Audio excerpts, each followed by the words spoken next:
Imagine for a moment pouring concrete in the absolute biting darkness of Antarctica, where temperatures just plummet to, well, unthinkable lows, and every breath you take is just this visible cloud. Yeah, brutal. Or picture yourself maybe building a cutting-edge research laboratory on a remote, active volcanic peak, where the ground tremors beneath your feet are this constant sort of visceral reminder of the raw power of nature. It's incredible stuff. These aren't just ambitious construction sites, are they? They're true battlegrounds against the planet's harshest, most unforgiving elements. Absolutely. A constant fight. Today, we're embarking on an incredible deep dive into this extraordinary world.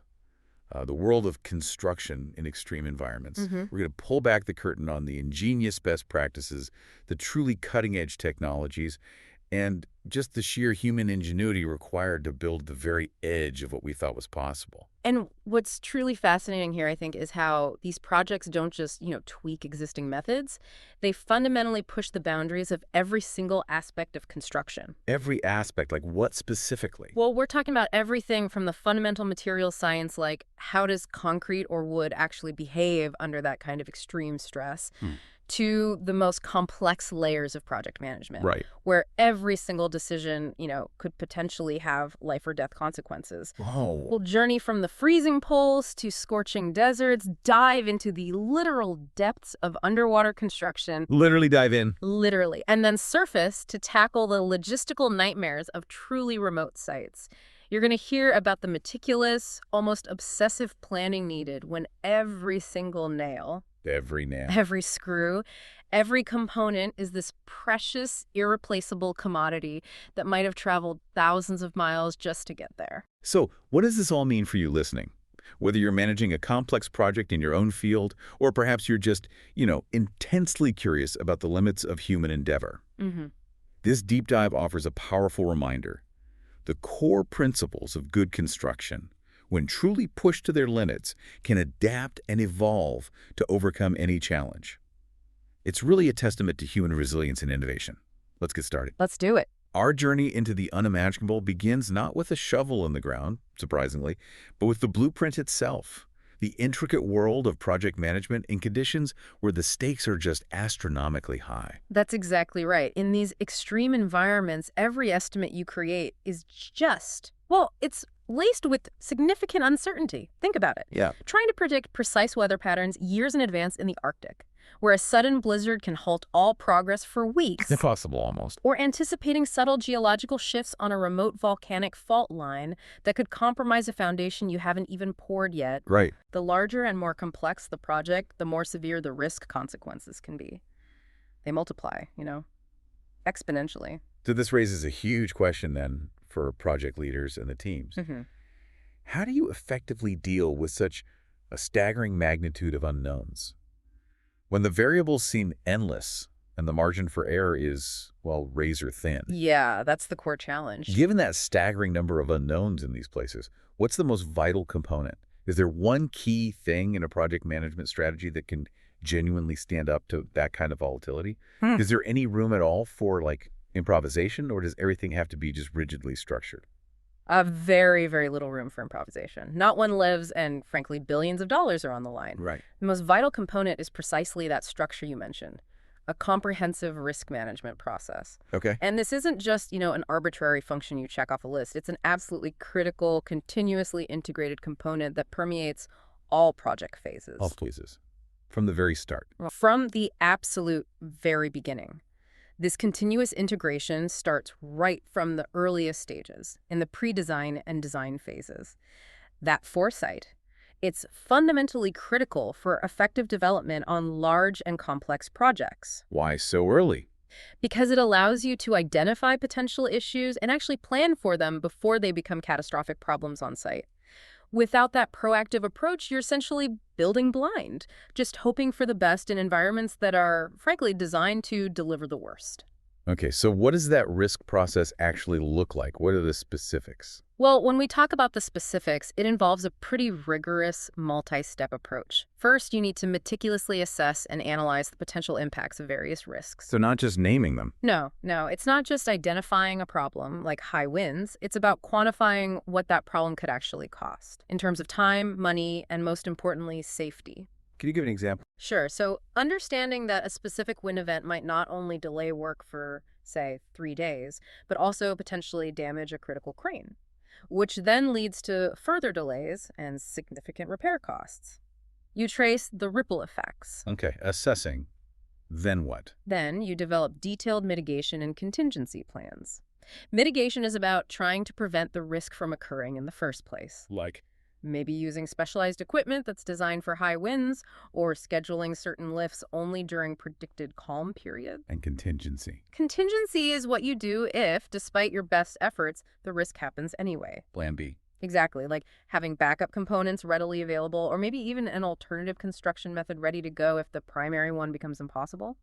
Finally, it involves synthesizing all identified construction risks to figure out their total cumulative effects. Cute. Yeah, because often it's not just one risk in isolation that gets you. It's a confluence of many small, maybe seemingly manageable risks that brings a project to its knees. A series of small, unmanaged issues can rapidly escalate into a project-ending crisis. So once you've got these intricate risk plans, are they just like set in stone? Is it a static document you file away, or is it more dynamic? Like, is there a continuous, almost real-time process of adapting and refining needed on the ground? Oh, it's anything but static. It has to be a living, breathing, dynamic, continuous process. It absolutely demands constant communication and reporting. How does that happen practically? Often it's facilitated through regular project team meetings, sometimes daily, sometimes even hourly in particularly volatile situations or phases. Hourly, wow. Yeah. During these meetings, you're tracking updates on identified risks, you're noting any new emerging threats, maybe a weather forecast changed dramatically, or a piece of equipment showed unexpected wear, and crucially, you're assigning primary responsibility for mitigation efforts to specific team members or departments.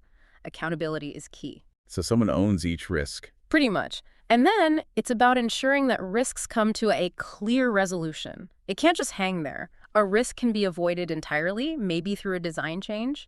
It can be eliminated by choosing a different approach altogether. Okay. Mitigated down to an acceptable level, transferred perhaps to another party through insurance or a subcontract, deferred to a later phase if its impact isn't immediate, or if it's truly unavoidable, consciously accepted. Accepted? Yes, but with full awareness of the potential consequences and a robust contingency plan already in place.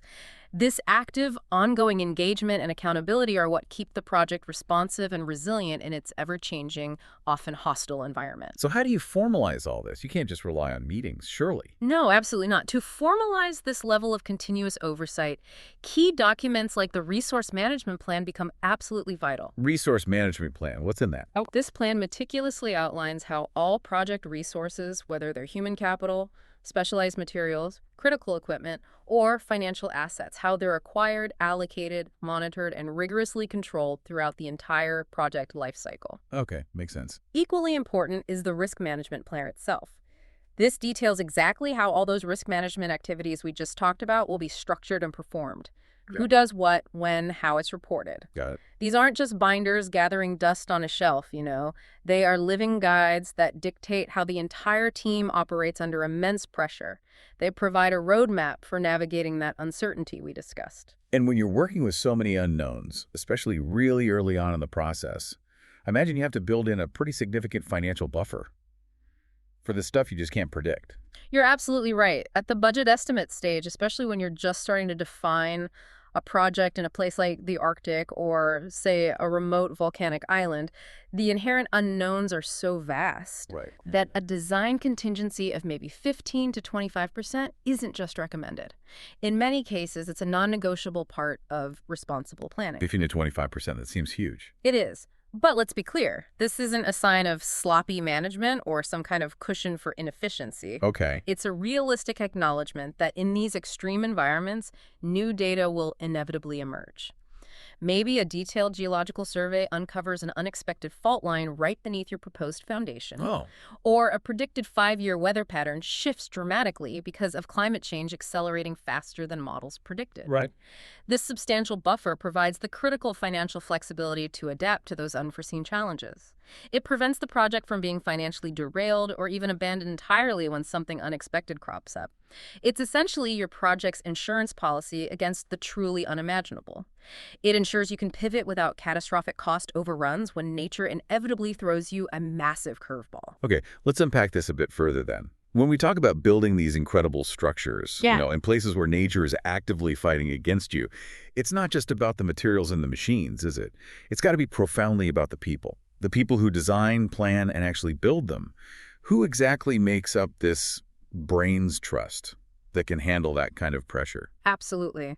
You've hit on a critical point. These projects are, at their core, undertaken by people and for people, which makes emotional intelligence, EQ, absolutely critical. Emotional intelligence. How so? Well, in environments where every decision is magnified and stress levels are just through the roof constantly, it's about the ability to understand one's own emotions, your own goals, motivations, strengths, weaknesses, through realistic self-assessment. Knowing yourself under pressure. Exactly. And then, crucially, it's about effectively sustaining productive working relationships with others.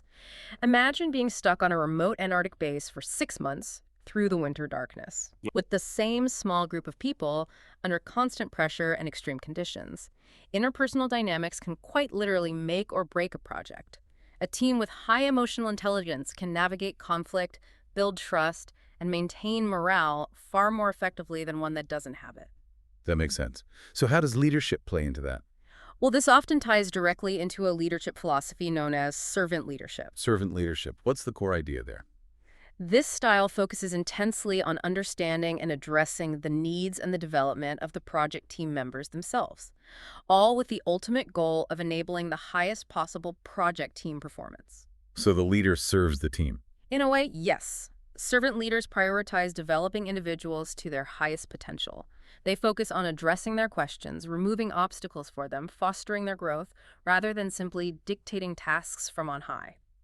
This approach tends to build deep trust, loyalty, and resilience within the team, which is absolutely invaluable when you're facing daunting obstacles and relentless adversity day after day. If it sort of transcends traditional hierarchy, what does true collaboration genuinely look like in these high-stakes projects? Can you maybe paint a picture of how a leader fosters that kind of environment? Sure. In these environments, true collaboration looks like constant, open communication channels, where every voice, from the most junior engineer just out of university to the most experienced foreman who's seen it all, feels heard and valued. Okay.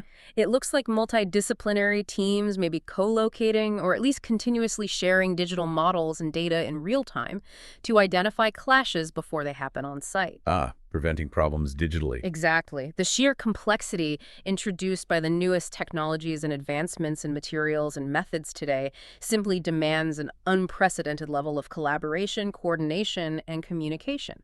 And this isn't just among the usual suspects, owners, designers, contractors. It includes material and equipment vendors, the people who will actually operate the facility later on, and a whole myriad of other specialized consultants. The days of siloed teams just throwing designs over the wall, they're simply not viable in extreme construction. The interconnectedness of every single aspect is just too great. So how do you make that collaboration happen? Does it just emerge organically? Well, while collaborative behavior is often perceived as something spontaneous, an organic outgrowth of just having a good team, our findings suggest it can be actively fostered and even incentivized. How do you incentivize collaboration? Things like integrated project delivery contracts, IPD contracts, and lean construction processes, for example, they often act as carrots rather than sticks. Okay. They enhance team members' willingness and ability to collaborate by motivating them through shared goals and shared risks rewards. They align everyone's interests. And they often involve actively mentoring individuals to work together more effectively. Mentoring for teamwork. Yeah, and it even includes things like active and intentional onboarding and offboarding processes, making sure that new members are fully integrated into the team's collaborative ethos from day one, and ensuring departing members smoothly transition their knowledge so nothing gets lost. This cultivates high-performing team behaviors because members feel supported, encouraged, and actually rewarded for their collaborative approaches to solving project challenges. And to align everyone?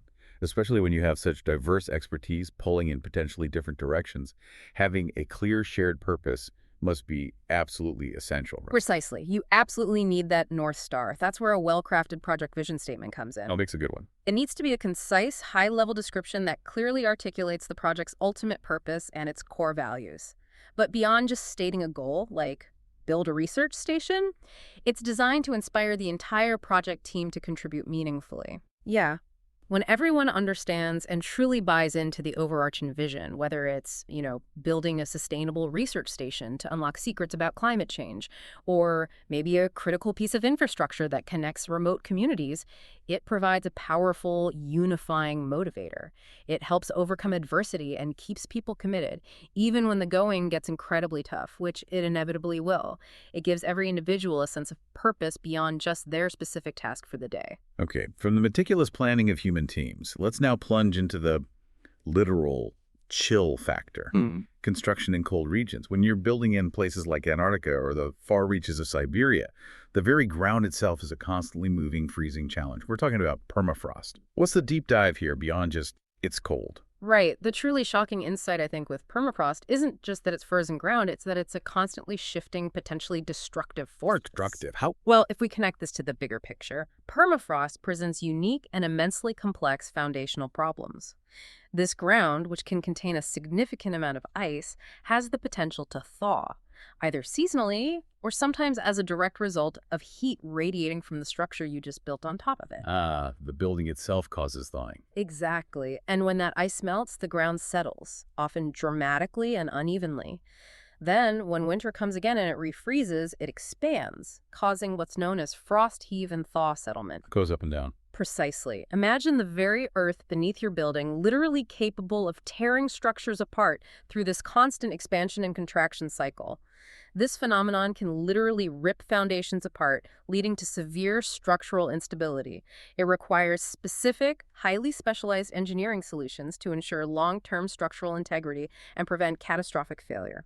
Okay, so what are those solutions? How do you build on ground that's actively trying to destroy your building? Well, there are several strategies. For instance, one common sort of elegant strategy involves designing footings to be placed well below the frost depth.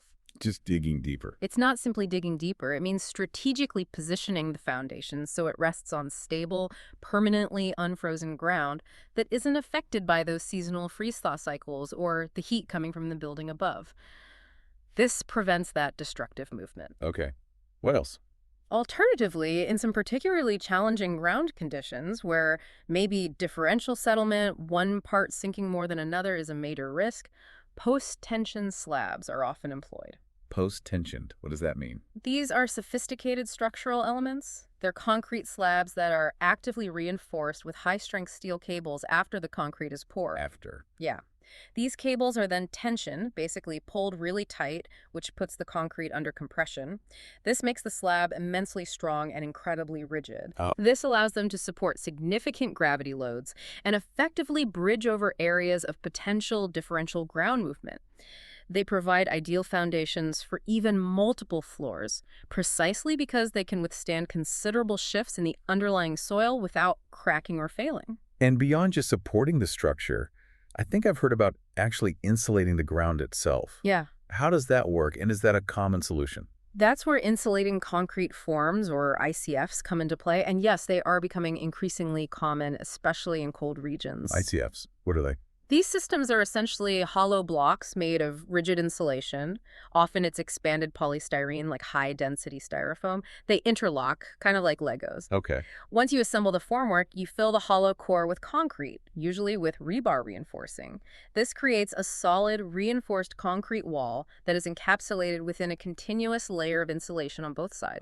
So the insulation is the formwork. Exactly. And it provides enhanced insulation, not just for the building itself from the extreme cold outside, which they do very effectively, but also, crucially, for maintaining stable ground temperatures beneath the structure. How does that help the permafrost issue? By minimizing the heat transfer from the warm building down into the ground, you can actually prevent the permafrost from thawing in the first place, thereby preserving the stability of the foundation you built on it. It's a remarkably effective, dual-purpose solution, critical for both long-term viability and energy efficiency in these regions. Okay, so that deals with the ground. But it's not just the ground you have to worry about, is it? It's the air, the relentless wind, the sheer bone-chilling cold that can reach, maybe 50 Fahrenheit or even lower? How do you actually pour concrete or assemble complex structures when temperatures are constantly below zero? when your tools might freeze solid and your fingers go numb in literally minutes. Yeah, this raises an important question that touches on both logistics and cutting-edge material science, Hmm. as well as, profound human factors. How do you manage the thermal properties of your materials and, most importantly, protect human life in such hostile conditions? It's an intricate puzzle that demands innovation on multiple fronts. Simple tasks become monumental Like undertakings. pouring concrete. How does that even work? Well, consider winter concrete, for example. Hmm. This isn't just regular concrete poured in cold weather, it's a whole specialized process. Project managers in these regions often negotiate more favorable prices for concrete placed during winter months. Cheaper in winter. Why? Well, it's not necessarily cheaper overall, but the pricing reflects that specialized processes and additional costs are involved. For example, the concrete mixture itself might include chemical accelerators to speed up the curing process, Okay. or specialized antifreeze admixtures to prevent ice crystal formation within the mix, which would ruin its strength. Critically, the concrete often needs to be heated before pouring the aggregate, the water. Heated concrete. Yeah. And then after placement, it must be meticulously protected with insulated blankets and often actively heated, maybe with forced air heating systems, to ensure it cures properly without freezing. If concrete freezes before it reaches a certain critical strength, its structural integrity is permanently compromised. So this adds immense layers of complexity to scheduling, execution, and quality control. And what about other common materials, like wood? Does the cold affect it differently than it would in, say, a temperate climate? What measures do you take? Absolutely. Understanding the material science of wood at low moisture content becomes really crucial. And here's a fascinating detail about humidity. Go on. If the absolute humidity of the air remains unchanged, the actual amount of water vapor in the air lowering the air temperature actually raises the relative humidity. Right, cold air holds less moisture. Exactly. Conversely, heating that cold, dry air inside building lowers the relative humidity dramatically. This means wood used in cold, heated interior spaces can dry out significantly, potentially leading to excessive shrinkage. Which causes problems. Big problems. To prevent warping, checking which are small cracks or even major cracking due to this extreme cold and dryness, wood dried to below 10% moisture content, what we call kiln dried, is specifically chosen for interior use. This careful control of moisture content is vital for maintaining the structural integrity and aesthetic longevity of wood elements. It prevents costly failures in such unforgiving environments. You're essentially preconditioning the wood for its battle with extreme dryness inside the heated building. It's amazing the level of detail. Can we draw any historical parallels here? Were people always aware of these environmental dangers? We can actually draw a pretty powerful historical parallel with miner safety. Historically, long before modern safety regulations, miners intuitively knew not to go down into mines when heated veins or rock emitted fetid vapor, as they called it, or tunnels emitted fumes. Bad smells meant danger. Exactly. They knew lest the stench affect their health or kill them. This highlights a very early intuitive recognition of extreme environmental hazards to human health, even before the science was fully understood. So that principle carries through. Absolutely. This principle, the paramount importance of protecting human life from the environment, carries through directly to modern cold region construction. Here, advanced protective gear, strictly enforced safety protocols, and continuous environmental monitoring are absolutely paramount. Just as ancient miners understood the deadly risks of unseen gases, modern builders understand the insidious dangers of hypothermia, frostbite, severe windburn, equipment failure due to cold, and they implement stringent measures to counteract them.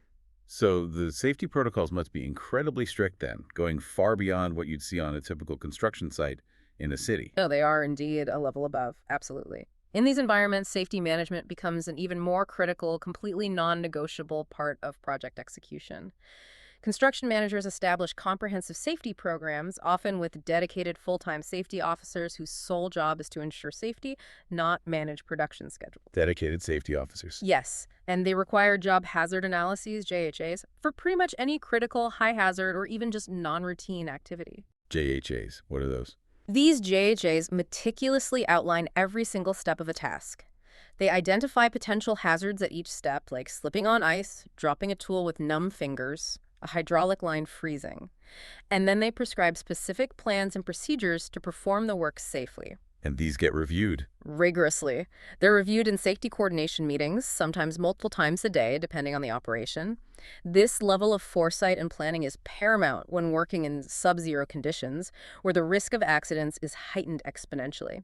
Every single step must be considered with human safety at the absolute forefront. There are simply no compromises allowed. Okay, from the ice to the inferno. Let's pivot dramatically now and talk about building in scorching desert climates. How do you design for intense, relentless heat? Sometimes reaching, what did the source say, 106-degree Fahrenheit dry bulb temperature? That's just pure, unmitigated heat. How do you keep a building livable, functional, without just relying on massive, energy-guzzling air conditioning systems? Yeah, it's a complete shift in thinking, isn't it? And what's truly fascinating here is that designers often return to really fundamental architectural principles, prioritizing passive cooling and natural ventilation. Passive cooling. Like, no machines? Ideally, minimizing machine use. This isn't new, actually. It's often a rediscovery of wisdom from historical designs that balanced voids and solids, building mass and openings to naturally circulate air and mitigate heat.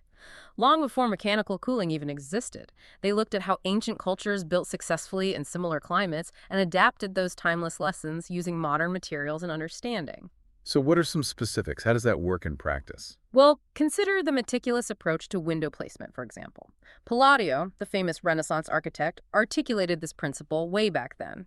Windows on the right should correspond to those on the left, and those above directly over those below. Why do you say that? He spoke of it for beauty and convenience, but functionally, this arrangement is incredibly effective for promoting cool air circulation in summer.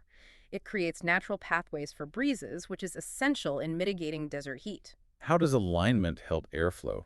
By aligning openings, you create a clear, unobstructed path for air to flow through the building. It facilitates cross-ventilation. Warm air naturally rises and escapes through upper windows, drawing cooler air in through lower ones, creating a natural convection current, like a chimney effect, but horizontally too. So it's about channeling air deliberately through the structure, almost like an internal ventilation system, but without fans.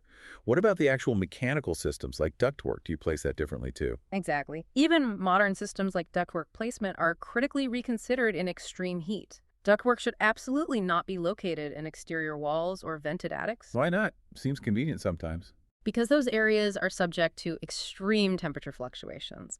An attic in a desert can easily reach 150 degrees airflow or more. Imagine trying to push cool, conditioned air through ducts running through that space. You lose all the cooling. Precisely. You'd lose a massive amount of cooling capacity before the air even reaches the room, and you risk condensation issues too. Instead, air handling units are ideally placed in interior closets, maybe, and ductwork routed through dropped hallways or internal chases within the conditioned envelope of the building. This ensures the thermal barrier and the air pressure boundary effectively enclose the conditioned space, keeping the cool air in and the heat out with maximum efficiency and minimizing thermal bridging. Okay, that makes sense. What about airflow between rooms? Right. Related to controlled airflow, transfer grills are also often used. They strategically bleed pressure, as the source puts it, from secondary bedrooms back to the main return air path. Blade pressure. Think of it as subtly equalizing air pressure between rooms. In a well-sealed building with a central air system running, some rooms can become positively pressurized, air being pushed in, or negatively pressurized relative to others. Transfer grills, usually placed high on a wall or in a door, allow air to move back towards the central return duct. This helps draw cool air from the main spaces into the bedrooms more effectively, ensuring consistent airflow and preventing stagnant hot spots that would otherwise make a room uncomfortable and increase the load on the cooling system. It's a small detail, but it contributes significantly to whole building comfort and overall efficiency. And the walls themselves, they must be designed totally differently to handle that intense, constant solar radiation, right? How do they prevent heat from just soaking through into the interior? Absolutely. The wall assembly is critical. For hot and dry climates, drawing lessons also from hot, humid conditions, a specific wall assembly becomes really important. The key is managing both heat transfer and moisture. Even in dry climates, you get occasional rain, condensation, and any incidental moisture that does get into the wall needs a way out. So how do you manage both heat and moisture? It often involves placing a vapor retarder, a material that slows down moisture movement on the exterior side of the wall sheathing. This helps block moisture from the outside getting in. Then, crucially, you use unfaced cavity insulation without a vapor barrier backing inside the wall cavity, in wood frame walls, for instance. Unfaced, so it can breathe. Exactly. This means the insulation is permeable on the interior side. This sophisticated layering allows any incidental moisture that might get trapped within the wall to dry safely towards the interior, preventing moisture accumulation and potential structural issues like mold or rot. And of course, it also provides excellent thermal resistance against the relentless sun beating down on the exterior. What about the outside finish? Does that matter too? Yes, definitely. Even the exterior finishes play a role in this thermal battle. A high polymer stucco top coat, for instance, is often used for window installation detailing and as a general exterior finish. This synthetic stucco, with its high polymer content, is designed to be waterproof, resisting rain. But critically, it also allows water vapor to pass through. It's breathable. Waterproof but breathable, like Gore-Tex for walls. Kind of, yeah. Yeah. It provides a robust protective layer against external elements and driving rain because even deserts get flash floods while still managing moisture effectively. It prevents moisture from getting trapped inside the wall assembly and causing damage. It adds another layer of resilience and longevity to the structure in these extreme conditions. These seemingly small details, taken together, contribute significantly to the overall resilience and passive cooling performance of the building, making it much more of a fortress against the heat. Moving on from heat, let's talk water. In a desert, water isn't just a resource. It's quite literally life itself. How does this profound scarcity impact construction design and the very way we approach building? It must make every single drop count. It absolutely does. This raises an important question about self-sufficiency and resource management, a challenge that stretches, really, from ancient times right through to modern sustainable practices. The scarcity of water dictates almost everything. From the initial site selection, is there any local source, to material choices, do they require a lot of water to produce or install? And fundamentally, how a building functions day to day.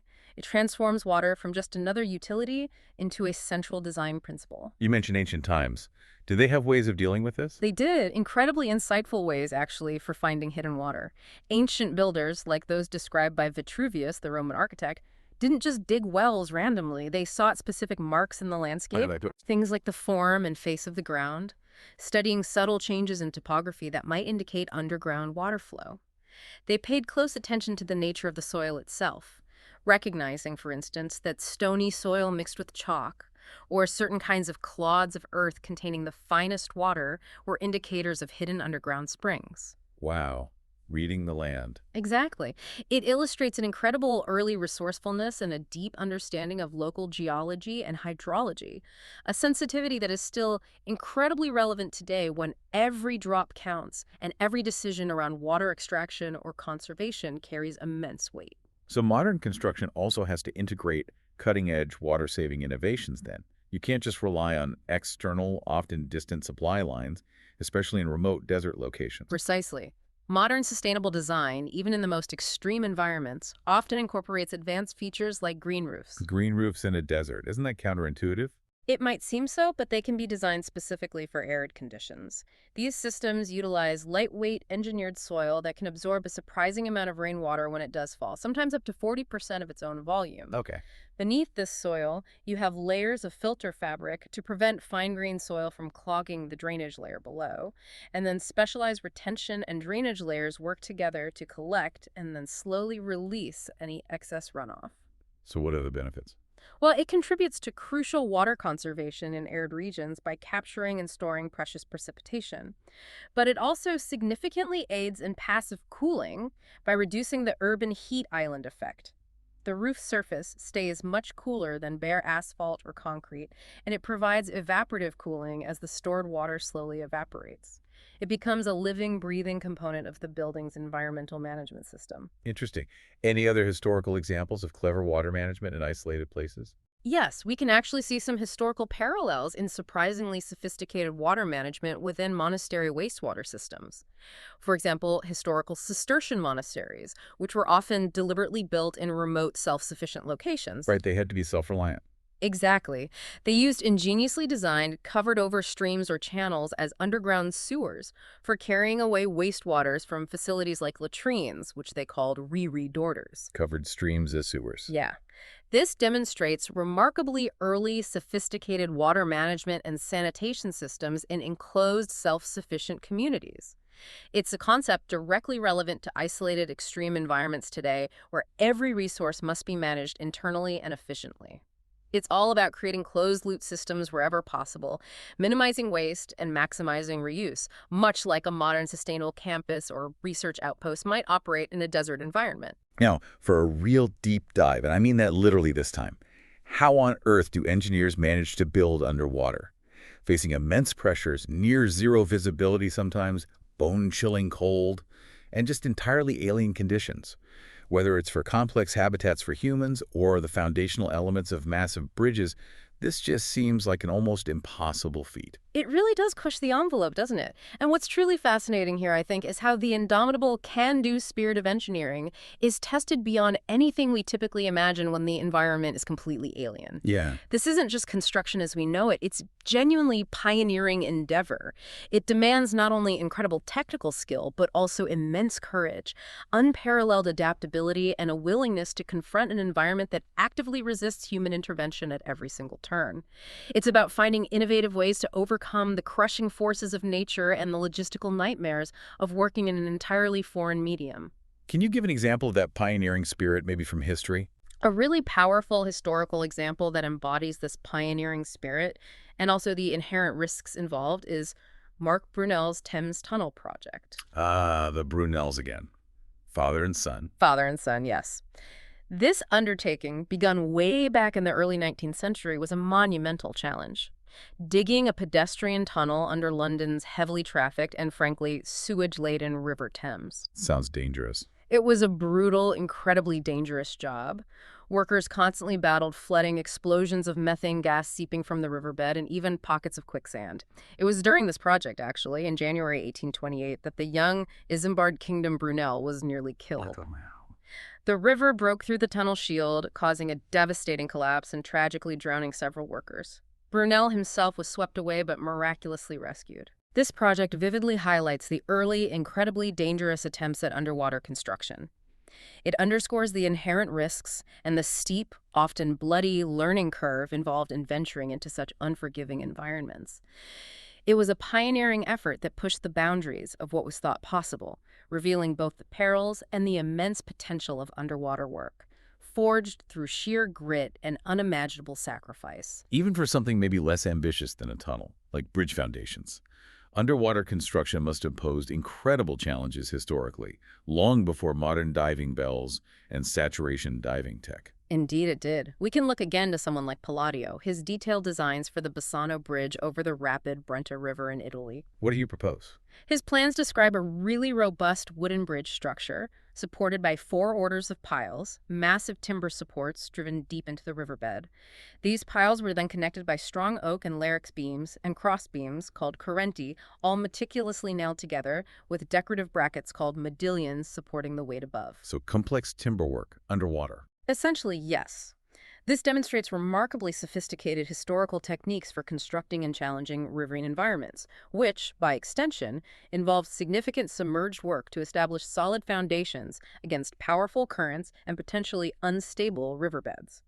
These principles of strong, anchored substructures, painstakingly assembled underwater by divers using very rudimentary tools and maybe basic diving bells, are still conceptually relevant today, even with all our advanced technology. And what about building actual places for people to live or work underwater? Habitats. Right. The very concept of habitat building itself implies creating structures designed for human occupancy in non-traditional, often hostile environments. When you extend that to underwater scenarios, it means creating sealed, pressure-resistant living or working spaces. Pressure-resistant is key, I imagine. Absolutely critical. They have to maintain a breathable atmosphere, comfortable temperatures, and provide all necessary life support for occupants, often for extended periods. This moves way beyond mere infrastructure like a pipeline. It's about creating a truly sustainable human presence in an otherwise uninhabitable zone. You're essentially building mini-worlds beneath the waves. Think of it like a deep-sea space station, but, wet. So what kind of structural elements do you use for the outer shells of these submerged living spaces? How do they possibly withstand those crushing forces at depth? Well, for the outer shell of such structures, one might adapt concepts familiar from surface buildings like curtain walls, but with an extreme twist. Curtain wall, like on skyscrapers, aren't they mostly glass? Traditionally, yes. On the surface, they're exterior walls supported by the building's structural frame, carrying only their own weight and wind loads. They often consist of vision glass or opaque spandrel units between floors. So how does that work underwater? Adapted for underwater use, they would need to form the transparent or protective outer shell of a habitat, but with a crucial difference. They must be engineered to withstand immense external pressure from the water, which is far, far greater than typical wind loads on a skyscraper. So not regular glass, then? Definitely not. This demands materials of incredible strength, think advanced composites, maybe super strong acrylics or specialized alloys rather than conventional glass, except maybe for smaller viewports. Every joint, every panel, every seal becomes an absolutely critical point of engineering. It requires absolute impermeability and meticulous, almost fanatical quality control. Any weakness, any tiny leak could have catastrophic consequences in such a high-pressure environment. Failure is not an option. Okay, let's shift from the crushing depths to the logistical isolation. When you're building in the literal middle of nowhere, maybe a remote Arctic research station or a mountaintop observatory thousands of miles from the nearest supply chain, every single nail, every screw, every sheet of material has to be meticulously planned and transported months, sometimes even years in advance. That doesn't just sound like a logistical challenge. It sounds like a true logistical nightmare, incredibly prone to catastrophic delays. Oh, indeed. It's a monumental undertaking. It really is. This is precisely where meticulous attention to detail, advanced scheduling, and a deep, deep understanding of the entire supply chain become absolutely non-negotiable. No quick trips to the hardware store. Exactly. There is no running to the local hardware store for a forgotten box of bolts or a specialized fitting. A single missed component, a single delayed shipment, can bring an entire multi-million-dollar project to a grinding halt for months, incurring massive costs and potentially causing you to miss critical weather windows in these extreme environments. Every single component, down to the smallest washer, must be accounted for, tracked, and confirmed delivered. So how do you manage that monumental tracking task? A comprehensive submittal log and tracking system is absolutely critical. This log identifies each crucial point in the procurement process for every single item. Every item. Pretty much every critical item. From the initial order being placed through manufacturing lead times, quality control checks at the factory, shipping transit times, customs clearance if needed, right up to the final delivery to the remote site. It lists all the associated dates and then rigorously tracks the completion of each task. This makes it immediately clear if any potential delay in manufacturing or shipping is emerging. And then you react fast. Prompt, decisive action is required for any deviation. Because even a small delay in a remote context can snowball rapidly into months of project stagnation, jeopardizing the entire endeavor. You have to anticipate problems before they even fully materialize and have backup plans. So beyond just the main project schedule for the construction work itself, you need highly specialized schedules for every single aspect of supply and delivery, and they all have to be meticulously intertwined. Exactly. Beyond simply sequencing the work on-site, construction in these environments heavily relies on a whole suite of special-purpose schedules. Like what? This includes detailed delivery schedules for all materials, equipment schedules for specialized machinery, when does the heavy lift crane arrive, when does it leave, submittal schedules for all custom components that need design approval before fabrication, and inspection schedules to ensure quality at every stage, both off-site and on-site. And these all feed into the master plan. The crucial point here is that these specialized schedules must be integrated seamlessly into the overall detailed project schedule. You can't treat them separately. This ensures their impact on the master plan is never overlooked. An oversight in one area, say, a delay in getting the permits for transporting an oversized load, which holds up a critical piece of heavy lifting equipment, can ripple through the entire project, throwing off carefully choreographed timelines and budget projections. This remote context must also significantly elevate the importance of strategies like just-in-time production, right? You can't have huge warehouses of stuff sitting around in the middle of the Arctic or a desert. Absolutely. Storage space is often extremely limited and expensive, and materials can degrade in harsh conditions. Building information modeling, BIM systems, which we should definitely talk more about, play a key role here. They can generate reliable and accurate shop drawings for fabricators at what we call the last responsible moment. Last responsible moment. Meaning, as late as possible while still allowing enough time for fabrication and delivery, even accommodating late design changes. This allows fabricators to be far more responsive and reduces lead times dramatically compared to ordering everything months in advance based on preliminary designs. So it's not just delivery, it's production too. Exactly. This extends beyond merely just-in-time delivery to just-in-time production, which substantially reduces the need for large inventories on site, cuts storage costs, minimizes the risk of damage from multiple handling of components, and streamlines shipping coordination. All of those are absolutely critical factors when logistics are incredibly complex, expensive, and time-sensitive. It's about having exactly what you need precisely when you need it, and ideally not a moment sooner. And before anything even begins, before you even order that first bolt, you must identify all the potential roadblocks and dependencies, right? Absolutely. Constraints analysis is a continuous proactive process that starts very early. This involves identifying both physical constraints, things like ensuring rebar installation is fully complete and inspected prior to scheduling the concrete placement, Makes sense. and also informational constraints, like needing the final approved geotechnical soils report before the foundation design can be definitively finalized and released for construction. Who's responsible for removing these constraints? The responsibility is spread across the entire project team. From foremen on site ensuring labor is appropriately skilled and available for a specific task, to materials managers tracking those critical deliveries, and construction engineers resolving design information gaps or clashes. Proactive constraint removal is paramount to maintaining workflow and preventing costly, cascading delays in environments where time is a luxury you rarely, if ever, have. Okay, so you've got all these plans, all these schedules, all these constraints. How do you even begin to keep track of all these intricate moving parts and ensure everything fits together perfectly when you're literally miles from civilization, potentially with limited communication bandwidth, and maybe dozens of specialized teams involved? Yeah, that's the million-dollar question, isn't it? Here's where the digital revolution becomes truly tangible and indispensable. Building information modeling, or BIM, becomes the absolute central nervous system for these complex remote endeavors. BIM. We hear that term a lot. But it's more than just a 3D model, right? Also much, much more. It's not just a design tool for visualization. It's a comprehensive data management, coordination, and communication platform that links everyone and everything involved in the project. How do you set that up effectively for such complex projects?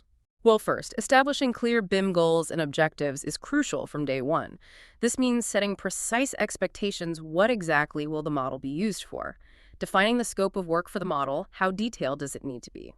Outlining the phases of its implementation across the project lifecycle, and assigning specific team responsibilities, who models what, who updates what, as early as possible. And the construction manager plays a role here. A vital role.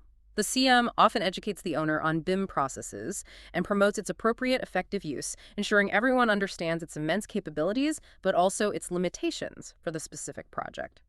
This shared understanding prevents miscommunication down the line and maximizes the benefits of the technology. So BIM helps everyone stay on the same page, literally and figuratively, no matter where they're working from, even if the design team is in London and the site is in Antarctica. Exactly. That's one of its biggest strengths. It leads to significantly enhanced teamwork and coordination, even across vast geographical distances. BIM allows for much finer-grained coordination erection activities among different trades, structural steelworkers, mechanical installers, electrical contractors, facade specialists. How does it improve coordination? By allowing everyone to work within the same shared 3D model, you can detect clashes like a pipe hitting a beam digitally, long before it happens physically on site. This drastically reduces traditional interface problems, those points where work hands off from one team to another. And it minimizes the need for time buffers, which are essentially padding built into schedules to account for expected clashes and rework. When teams are better integrated through a shared real-time 3D model, work flows much more smoothly and efficiently, minimizing conflicts and maximizing productivity. And you mentioned simulations. What can BIM simulate? BIM also enables powerful virtual simulations that were just impossible or incredibly time-consuming just a few years ago. Designers and engineers can run a variety of studies, simulations, and what-if scenarios entirely in a virtual environment before committing to physical construction. Like what kind of what-ifs? They can track the impacts of design choices on everything from energy efficiency, how much sun will hit this window surface at this time of year, how will that affect heating or cooling loads. To ADA compliance, can a wheelchair easily navigate this proposed layout?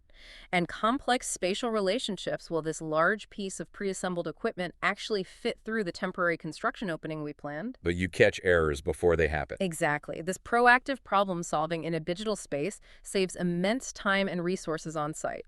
It prevents costly real-world errors and rework in remote locations where fixing mistakes would be incredibly expensive and time-consuming. So it's not just the architects using BIM then. All the different engineering disciplines are contributing to and benefiting from this central model. Precisely. That's the power of integrated design. Structural, mechanical, electrical engineers, along with plumbing, fire protection, maybe specialized scientific equipment designers, and other specialists can all add their elements directly into the shared BIM model. And they can test their designs against others. Yes. They can then run their own analyses and scenarios to see how their components interface with the architectural design and all the other systems. This integrated approach captures not just the geometry, but also the physical and functional characteristics of every element, like material properties, manufacturer data, maintenance schedules in a comprehensive, intelligent database format. This makes information sharing effortless and instantaneous. This real-time, holistic collaboration is absolutely vital when teams are geographically dispersed, as it ensures everyone is working from the single, most up-to-date source of truth. What if different teams use different software? Can they still share data? That's a common challenge, but yes. Even when multiple specialized BIM tools are in use, which is common, as different disciplines often have preferred software for their specific tasks. Robust data exchange formats are employed to assure interoperability. Like what formats? For instance, DWG files are often used for basic geometry exchange. IFC, which stands for Industry Foundation Classes, is a richer, open standard format designed specifically for sharing building information model data, including component properties and relationships. And sometimes ASCII text files are used for specific parametric data, like detailed rebar shapes for fabrication machines. So the different systems can talk to each other. Yes, this allows diverse software systems like maybe Tekla structures for steel detailing, exchanging data with Trimble RealWorks for point cloud scanning, or Vico Control for scheduling, or various fabricators' own ERP systems to seamlessly communicate. This ensures all project data is synchronized and up to date across the entire digital command center, acting as a kind of universal translator for all project information. And this all ties back somehow to that idea of just-in-time delivery you mentioned earlier, even for these hyper-remote sites. Absolutely. BIM systems' ability to generate reliable and accurate shop drawings at the last responsible moment is revolutionary for remote construction logistics. How does that help? Because designs often change, even late in the game, based on new information or unforeseen conditions. BIM allows fabricators to be much more responsive to client needs because components aren't necessarily produced months and months in advance based on preliminary information. It prevents the costly storage of unnecessary inventory in remote locations where space is at a premium. It minimizes waste, reduces those astronomical storage costs you might face in the Arctic, and allows for maximum flexibility in a challenging, dynamic logistical environment. BIM effectively becomes the brain of remote construction, orchestrating every action, every material, and every team member with unparalleled precision, efficiency, and adaptability. These extreme projects, just by their very nature, they must be incredible incubators for innovation, right? Forcing breakthroughs in materials and construction methods that then, maybe often, trickle down to everyday building practices. What kind of smart structures and advanced materials are we seeing emerge from these really challenging environments? You're absolutely right. This raises an important question about how material science adapts and evolves under immense pressure. And we're definitely moving far beyond traditional expectations of just durability. We're talking about developing materials that perform reliably and safely under unimaginable stresses and extreme environmental conditions, heat, cold, pressure, radiation maybe. It's transforming what we thought was possible. Can you give some examples? What's new? Sure. Consider glass fiber reinforced plastic, or GFRP, windows. These are produced through a process called pultrusion. Pultrusion. Yeah, where continuous lengths of glass fiber are literally pulled through a bath of resin and then through a heated die, creating extremely strong linear profiles for window frames and sashes. And why are they good for extreme environments? The resulting frame sections are incredibly strong and stiff. They also exhibit relatively low thermal expansion, meaning they don't expand and contract much with big temperature swings, which is crucial for maintaining airtight seals and preventing drafts. And critically, they are excellent thermal insulators themselves. much better than aluminum, for instance. This makes them ideal for environments with extreme temperature fluctuations, whether it's scorching desert heat or freezing polar cold. They offer superior performance compared to traditional aluminum or even vinyl frames in many cases. And what about the very structure of the building envelope itself, Uh-huh. beyond windows? What's new in creating super resilient walls? That's where insulating concrete forms, or ICFs, come in again. We mentioned them for permafrost foundations, but they are broadly applicable for walls in extreme environments too. Right, the Lego-like foam blocks filled with concrete. Exactly. These systems provide extremely high levels of insulation combined with robust structural integrity. They offer excellent resistance to high winds, seismic activity, and of course, extreme temperatures. They create highly energy efficient and resilient building envelopes capable of resisting harsh external temperatures and maintaining stable interior conditions with minimal energy input. They essentially create a continuous, super insulated, super strong concrete shell around the building. What about lighter construction? Is steel framing used? Yes. Another innovation that aids rapid and precise construction, especially where weight might be a factor or prefabrication is key, is the widespread use of light-gauge steel framing. Like studs in a house, but steel? Kind of, yeah. This often involves C-shaped steel members designed to fit snugly into channel sections, which serve as the top and bottom wall plates or floor joists. These C-members often come with factory-punched holes or webs. Why punched holes? It allows for easy passage of wiring and piping without the need for time-consuming on-site drilling, which saves immense time and labor, especially in remote locations where skilled labor might be scarce or very expensive. This whole system lends itself beautifully to prefabrication off-site and then efficient, rapid assembly on-site, which is a massive advantage in challenging or remote conditions where every minute of good weather counts. Can you adjust the strength? Easily. The strength and stiffness of these members can be precisely adjusted by simply altering the gauge or thickness of the steel used without changing the overall depth of the joist or stud. This offers incredible design flexibility while maintaining standardized dimensions. Concrete is such a traditional material, though, almost ancient in some ways. Has it also seen significant innovation for extreme conditions, or is it just about how you pour it, like the winter concrete you mentioned? Oh, even seemingly traditional materials like monolithic concrete have evolved dramatically in how we understand and use them. Frank Lloyd Wright's Unity Temple, for example, built way back in the early 20th century, was one of the earliest frank uses of monolithic concrete, Frank uses. meaning the concrete structure itself was the exposed finish. It was chosen not just for its cubist design potential, but also for practical considerations like cost and its suitability for slab construction at the time. And modern concrete. In modern contexts, concrete remains a primary structural material, of course, but its performance under extreme conditions, like fire, for instance, is now meticulously understood and engineered. We know that behavior like spalling when the surface layers of concrete flake off due to intense heat or dehydration varies significantly with the type of aggregate used in the mix. Aggregate matters for fire. Yes.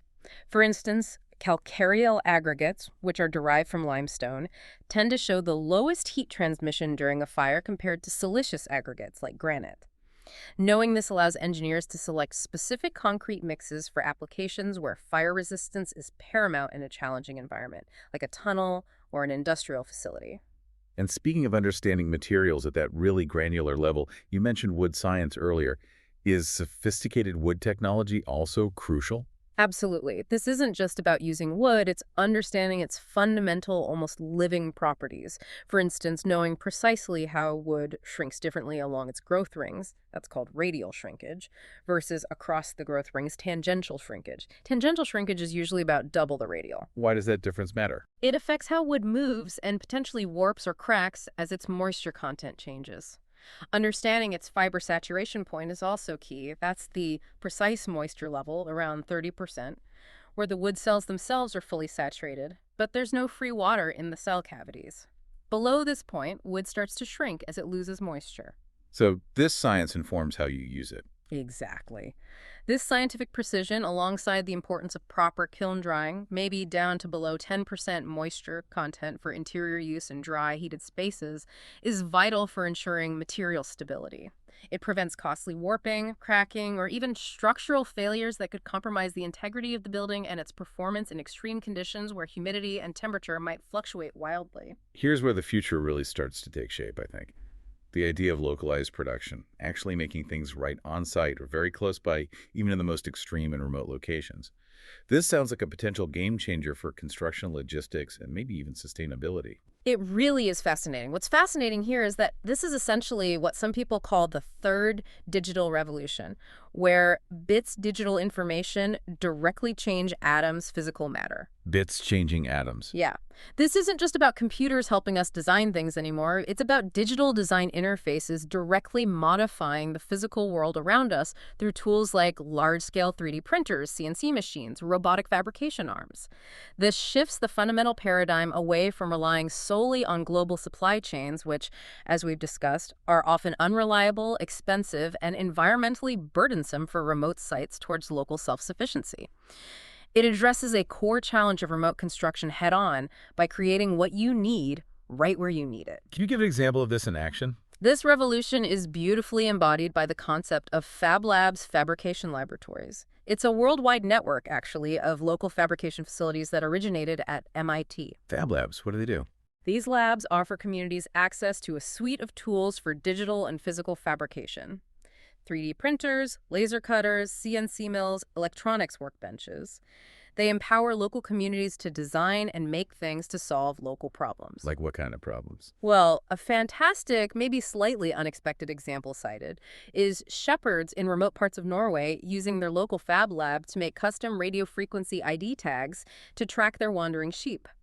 These tags were cheaper and better suited to their needs than expensive, hard-to-source commercial tags. Wow, custom sheep tags. Exactly. It demonstrates how designs and intellectual property can potentially be sourced globally, maybe downloading a design file but then fabricated entirely locally. This drastically reduces reliance on distant, vulnerable supply chains and fosters incredible adaptability and self-reliance, especially in remote areas. So the designs can come from anywhere, maybe open source, but the actual making happens locally, customizing components for specific needs right there. Exactly the model. Globally sourced, locally fabricated. This approach leads to highly cost-effective ways of creating custom components precisely where they are needed. Instead of shipping large, heavy, prefabricated units across continents, enduring long lead times and high transport costs, parts can potentially be digitally transmitted and manufactured on-site or nearby using local materials if possible. The benefits seem huge. They are. This significantly reduces transport costs and carbon footprint, dramatically cuts lead times, and lessens the overall logistical complexity inherent in extreme environments, all while producing bespoke, high-quality components tailored to the specific needs of the project or community. And this technology is getting better all the time. Furthermore, yes, these digital fabrication technologies are constantly improving, following Moore's law in some cases, becoming exponentially better, faster, and cheaper year after year. This rapid advancement makes them increasingly viable for bespoke custom construction needs in remote areas where traditional mass production simply isn't practical or economical. It's really about leveraging technology to enable unparalleled localized resilience, innovation, and self-sufficiency, giving remote communities and challenging projects the tools to build their own future, quite literally. When you talk about pushing these absolute human limits, building in these impossible places, the personal toll on the individuals involved can be just staggering. And perhaps no one embodies that more poignantly than Isambard Kingdom Brunel, whom you mentioned earlier. His story isn't just about brilliant engineering, is it? It's a raw epic of human endurance, massive ambition, and the profound sacrifices demanded by truly impossible visions. Absolutely. If we connect this back to the bigger picture of working at the edge, Brunel's entire career, from the near-fatal experience in the Thames Tunnel to the colossal, ultimately heartbreaking saga of the Great Eastern Steamship, is a powerful testament to the engineer's extraordinary resilience. Resilience against what? He battled not only immense technical and financial challenges that would crush most people, but also significant personal adversity, intense public scrutiny, and sometimes outright obloquy, which means public disgrace or strong condemnation when things went wrong. He embodied this relentless pursuit of innovation despite overwhelming obstacles, driven by a vision that often far outstripped the technology and, frankly, the budgets of his time. Tell us more about the Great Eastern. You mentioned the launch was difficult. Oh, the Great Eastern, his crowning achievement and perhaps ultimately his ruin. This leviathan of a ship was designed to be by far the largest vessel ever built at the time. The idea was it could carry thousands of passengers all the way to Australia Australia and back without refueling. A huge ambition. Massive. The launch alone was a monumental, disastrous task. It took 3 agonizing months just to get it into the water. It required 18 hydraulic presses, 9 at the bow, 9 at the stern, with a combined thrust of 4,500 tons, moving the ship literally inch by painful inch down specially constructed slipways into the Thames. 3 months to launch a ship. 3 months. And Brunel's unwavering determination throughout this ordeal, in the face of those weary weeks of trial, disappointment, and despite his own rapidly failing health, is legendary. He famously practiced the doctrine: to stick to the one point of attack, however defended, and if the force first brought up is not sufficient, to bring 10 times as much. Relentless. It wasn't just bravado. It was a deeply held philosophy of relentless, almost obsessive problem-solving in the face of what seemed like impossible odds. He wasn't just a shipbuilder, though, was he? He was constantly pushing boundaries across totally different fields, almost like a serial innovator of his time. Absolutely. His persistent innovation spanned multiple domains, making him a true polymath of engineering. Brunel's career included other pioneering projects like the daring Clifton Suspension Bridge over the Avon Gorge, a marvel of Victorian engineering that still stands today, completed after his death. Right. He designed the revolutionary Great Western Railway, connecting London to Bristol with his controversial but technologically advanced broad-gauge tracks requiring impressive tunnels, like the Box Tunnel and viaducts. And, of course, the innovative designs of the earlier steamships Great Western and Great Britain. The Great Britain was special, too, wasn't it? Yes, the Great Britain, for example, was the first large, iron-hulled, screw-propelled passenger ship to cross the Atlantic, a huge leap forward. It even broke its propeller on its second voyage, but still managed to complete the journey under sail, showcasing not only the vessel's inherent resilience, but also Brunel's foresight in designing for contingencies, even back then. He was never content with conventional solutions. He always aimed to redefine what was possible. But this relentless drive, it came at a steep, almost tragic personal cost, didn't it? It did, sadly. Brunel's health was severely impacted by the immense stress, the relentless pressure, and the sheer physical demands of his ambitious projects. His personal writings from the period of the Great Eastern launch, they aren't just dry engineering notes. They offer a really heartbreaking window into a man utterly consumed, almost broken by his vision. What do you say? He noted, and it's quite somber to read, "For the last 3 or 4 months I have had so much to try my temper. Being weak, I am regularly floored with a concatenation of evils, a chain of bad events. Wow. It reveals the profound human toll that such pioneering, high-stakes endeavors can exact. He literally worked himself to death, suffering a stroke on the deck of the Great Eastern shortly before its maiden passenger voyage, and dying just days later. He never fully recovered from the strain of bringing his greatest vision to life. It's a very stark reminder that behind every engineering marvel, there's often an immense human sacrifice involved." So ultimately, his career, and maybe the projects we discussed today more broadly, they really embody this almost mythical can-do spirit, don't they? That relentless drive to simply find a way forward, no matter the obstacle. They absolutely do. This can-do spirit isn't just some historical anecdote or a quaint saying. It embodies the historical and the ongoing drive of engineers and builders to relentlessly solve problems and overcome seemingly insurmountable obstacles. It's the spirit that allows humanity to build at the very edge of possibility, transforming visions into concrete realities, even when nature, logistics, funding, and sometimes conventional wisdom all conspire against them. It's really a testament to human will and ingenuity. So what does this all mean for us today? We've looked at these incredible feats. These extreme projects are a profound celebration of human ingenuity, absolutely. But they also seem to highlight the immense, maybe even sacred responsibility of engineers and builders to the world around them, don't they? I think that's exactly right. This raises an important question really for all of us. In a world grappling with increasingly complex technological advancements on one hand and urgent environmental challenges like climate change on the other, how do we correctly frame the engineer's evolving role? It seems it's no longer just about building something, it's about building wisely, sustainably, and with an acute awareness of the broader impacts. How has that role changed? Well, historically, engineers have always been recognized, sometimes explicitly, as creators of new architecture, pushing boundaries beyond traditional design and functionality. They've continuously expanded what is structurally and functionally possible, from ancient Roman aqueducts to modern super-tall skyscrapers. But something's different now. However, there's definitely an ongoing and critical reappraisal of the engineer's role today. There are increasing calls for engineers and the profession as a whole to develop a deeper conscience, as some put it. A conscience regarding environmental impacts, resource consumption, social equity implications, not just technical feasibility or maximizing economic efficiency. The emphasis is shifting, maybe slowly but shifting, from simply can we build it to should we build it, and if so, how can we do it responsibly for future generations? So technology isn't just a neutral tool in this context. It needs to be guided by this heightened conscience and foresight. Precisely. The discussion often centers on avoiding what is sometimes termed undisciplined technology. Ensuring that technology remains a servant of man instead of his master, as one quote put it, rather than becoming an unthinking monster that causes unforeseen problems. This philosophical grounding is critical for ethical engineering, especially in extreme and often fragile environments, where the potential for unintended negative consequences is magnified due to the scale and sensitivity of the ecosystems involved. It's about harnessing immense power, but with profound purpose and foresight, recognizing that every structure we build leaves a legacy, good or bad. And is this shift visible in actual projects? Yes, I think this evolving role is clearly visible in the increasing integration of sustainability goals into modern construction, especially in challenging environments.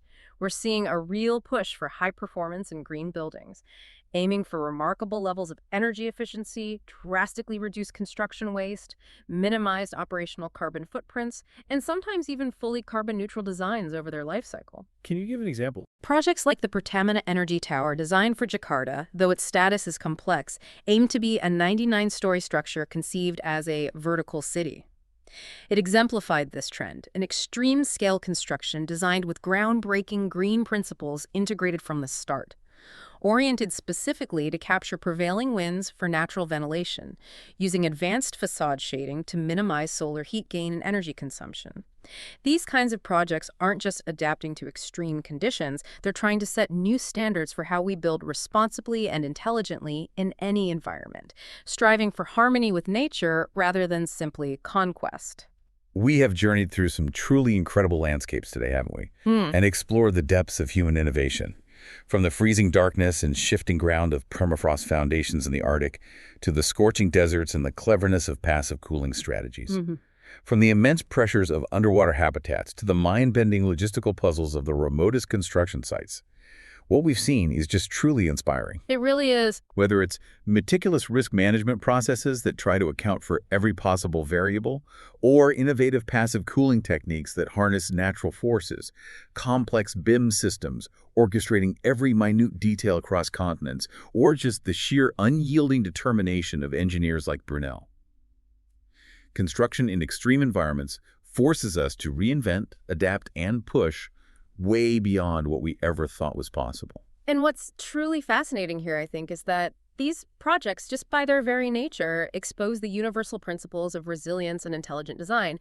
And these principles are applicable far beyond just the construction site, aren't they? How so? They aren't just about erecting physical structures. They're fundamentally about building the capacity for humanity itself to adapt and thrive in any condition. They are a powerful reminder that every challenge, no matter how extreme it seems, is fundamentally an opportunity for profound innovation and growth for both our structures and, maybe more importantly, for ourselves. So as you go about your day, maybe consider this. What seemingly impossible challenge in your own life or work, whether it's personal or professional, could perhaps be overcome if you applied the same level of integrated planning, innovative thinking, and maybe just sheer human determination as the builders who conquer the world's most extreme environments. The principles, as you say, might just be universal.